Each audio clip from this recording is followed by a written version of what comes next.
Waterfall harmonics are awesome because they allow you to jump through multiple octaves on the guitar, create some massive 3D layers and atmospheres, and also play chord voicings that would otherwise literally be impossible on the guitar.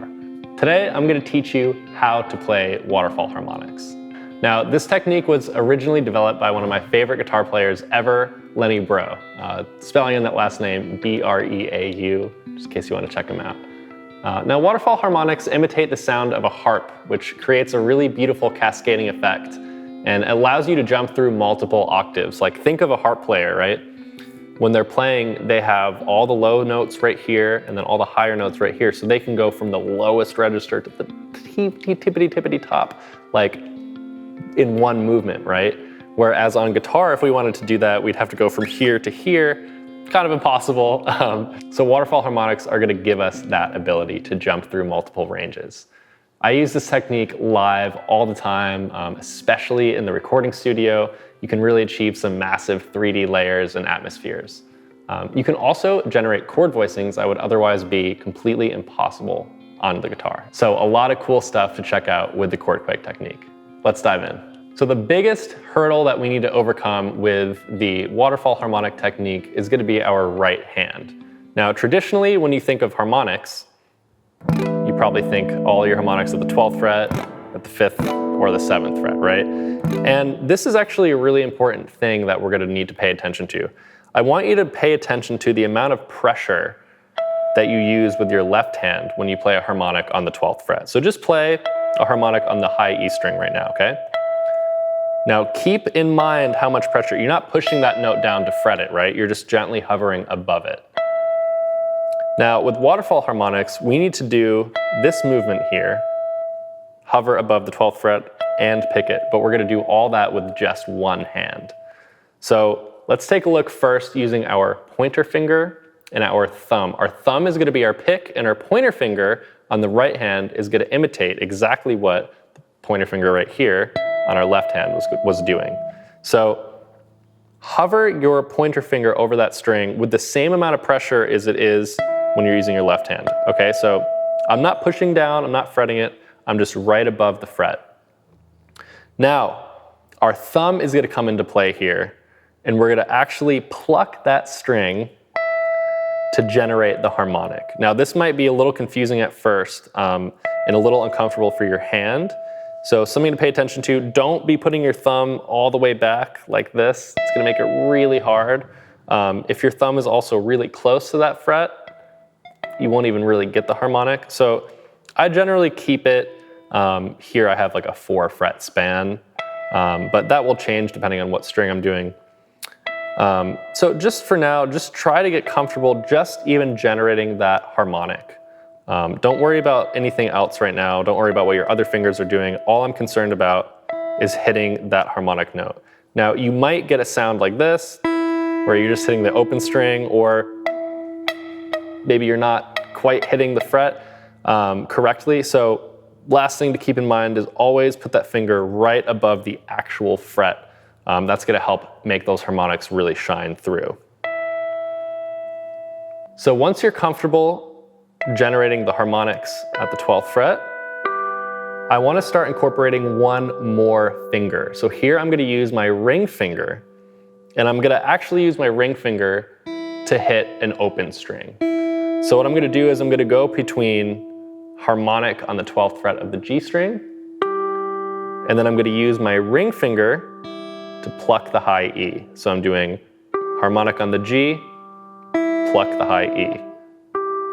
Now, this is a really important mechanic to get down because all the song examples I'm giving you today are going to have this technique in it. And this is one of the best ways that you can carry on developing the waterfall harmonics technique. So those are the basic working mechanics of waterfall harmonics. Make sure you give yourself enough time to really pay attention to the nuances and really be accurate with those harmonics. Let's go check out some exercises so you can really get these down. I'll see you there.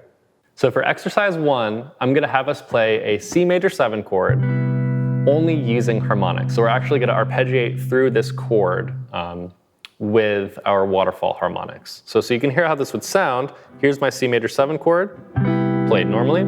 Here's my C major 7 chord using waterfall harmonics.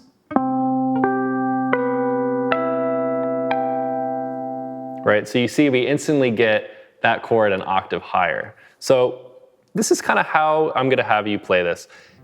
All you need to do is visualize this C major 7 chord an octave higher. So when I'm looking at this, I'm really seeing my C major 7 chord an octave higher.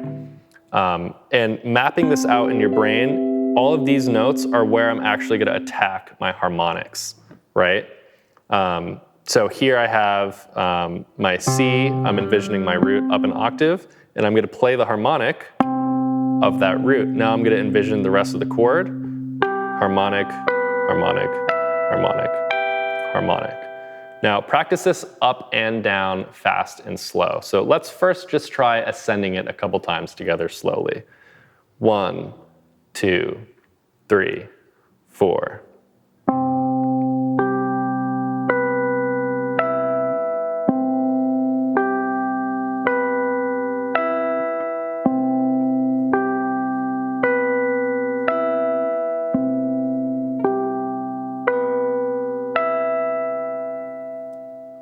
Take as much time as you need on that. This is probably going to be one of the trickiest things that you learn. So really give yourself time to make this really comfortable because it's not going to happen overnight. But you can get this down in a couple days if you really, really work at it. So for exercise 2, we're going to incorporate all of the techniques that we just went over in exercise number 1, but we're going to add in our ring finger here. So we're going to do a combination of harmonics and actual picked notes. So first, so you can hear how it sounds, this is the sound that we are going for. One more time. So looks a little tricky, but it's actually really easy, I promise. So we're doing the same harmonics as exercise 1. We're just doing the first 3 strings. So get that down first. Should be very easy. Now, we're going to incorporate now our ring finger here, and we're always going to be 1 string in between from the note we're playing with the harmonic. So for example, I'm playing a harmonic on the A string, so I'm going to skip 1 string here, the D, and I'm going to pluck the G. Okay, now I know this is kind of a harsh interval, but I want you to practice this really slow first, just to get the mechanics down. So let's just try harmonic, pluck, harmonic, pluck.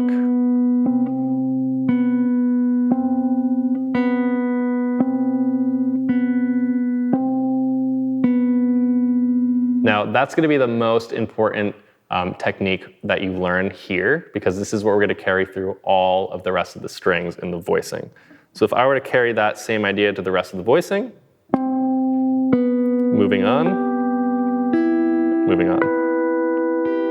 So you'll see I'm thinking in groups of 2 strings at a time. So I'm thinking the A and the G, D and the B, and the G and the E. Harmonic, note, harmonic, note, harmonic, note. Again, when I say note, I'm just referring to actually plucking the note. So let's try that together slowly. 1, 2, 3, 4.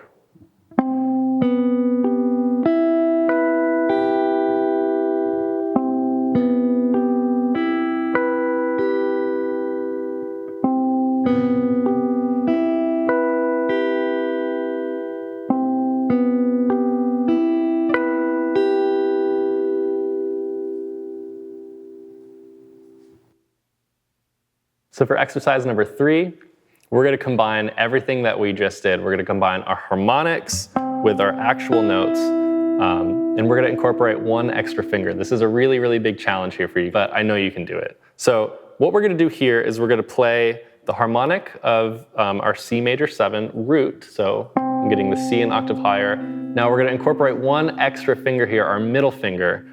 So normally what we were doing before, we were doing harmonic, and plucking with our ring finger. Now we're going to use our ring and our middle to pluck the B and the G strings here.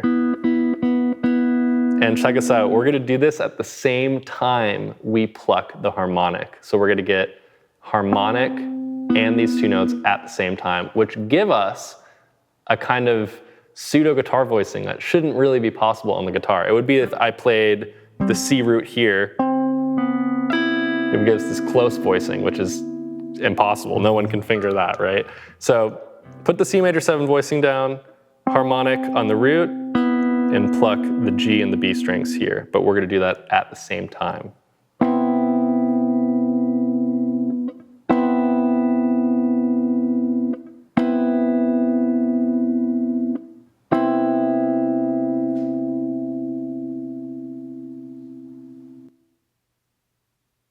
So here's a song that I composed using this technique. I'll play it for you first so you can hear how it sounds, and then I'll teach it to you.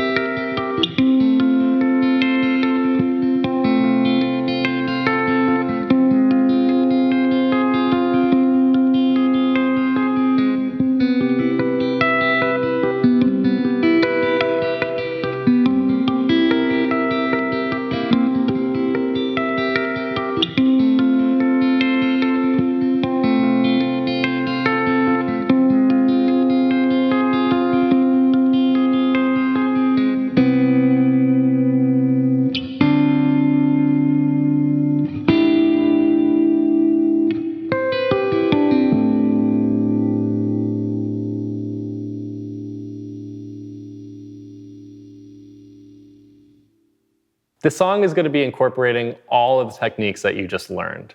So just to walk you through it real quick, we're starting, the basic chord progression is just C major 7, C dominant 7, F to F minor. Now that's the whole A section is just these chords.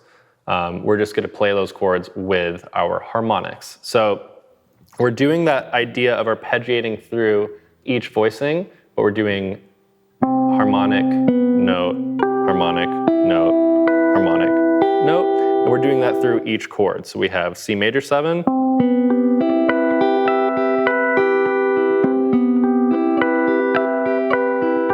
C dominant 7. So all I'm doing here is lifting up my middle finger. That'll repeat. Now we go to F. I'm not playing the low E string here, I'm just playing from the A string. That'll repeat, and then to F minor. Now that whole section is going to repeat one more time through with the harmonics. So now for the outro, we're going to be using our harmonic chords. So we're doing the root and the two notes with our middle and ring fingers here. We're going to go C major 7, D minor 7, E minor 7, and then we're going to arpeggiate down an A minor 9 to end the song.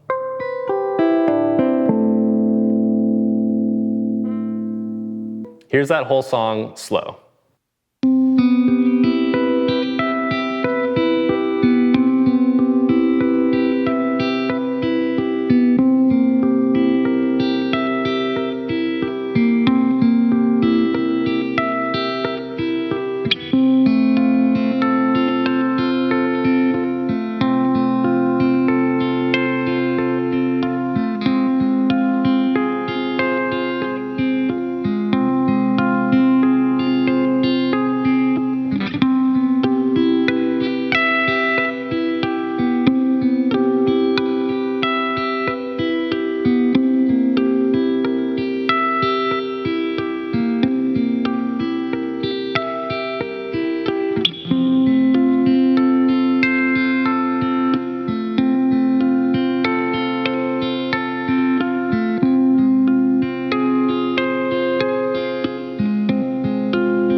Thanks so much for checking out this lesson. Head over to pickupmusic.com to check out my full masterclass, 10 Techniques in 10 Days.